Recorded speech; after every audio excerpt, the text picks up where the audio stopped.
A Florida Department of Transportation road ranger is lucky to be alive tonight after he was nearly hit by a car on the side of I-75 while helping a stranded motorist. By looking at the aftermath of this crash, you can see just how devastating it could have been. It is another reminder of the importance of following the move over law. The Night Beach Jolina Espirito spoke with the ranger who breaks down the terrifying close call. This is Jorge Bitterman, sitting in shock and disbelief in front of his totaled truck minutes after nearly being hit by a car on Interstate 75. Bitterman told me he was just doing his job as a road ranger for the Florida Department of Transportation, helping a man he saw stranded along Alligator Alley in Collier County. I had to block one lane for my own safety so I can change the tire.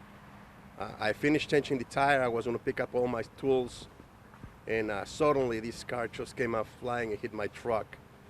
I jumped over the railing and I landed obviously my shoulder, my neck. And you had to jump to avoid the car hitting you? Yes, it was a big explosion. The car was traveling around 70 to 75 miles an hour. And this is what's left of the gray car that almost ran into him while he was outside of his car. If somebody would have been in the passenger seats, he would not make it.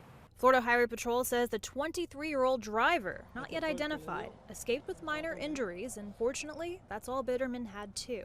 The cause, FHP says, distracted driving. The driver told troopers he was distracted while using the radio, and he didn't notice what was going on in the road right in front of him, including the lane closure between the Miles City and the Marco Island exit on I-75. Despite the orange traffic cones, and Bitterman's FDOT Road Ranger pickup truck stopped with an amber flashing arrow. I was lucky enough I didn't get crushed. Okay, yeah, it was just milliseconds. I mean, I'm glad I got out. Otherwise, it would be a different story. Right. I wouldn't be here right now. He says people just need to keep an eye on the road. People don't slow down for us. They really don't care. They're not paying attention. Would you say God was watching over you? Oh, yeah, 100%. He was with me. And I made it till the next year. And with the new year comes hope others will see this crash, and it'll spark a change behind the wheel.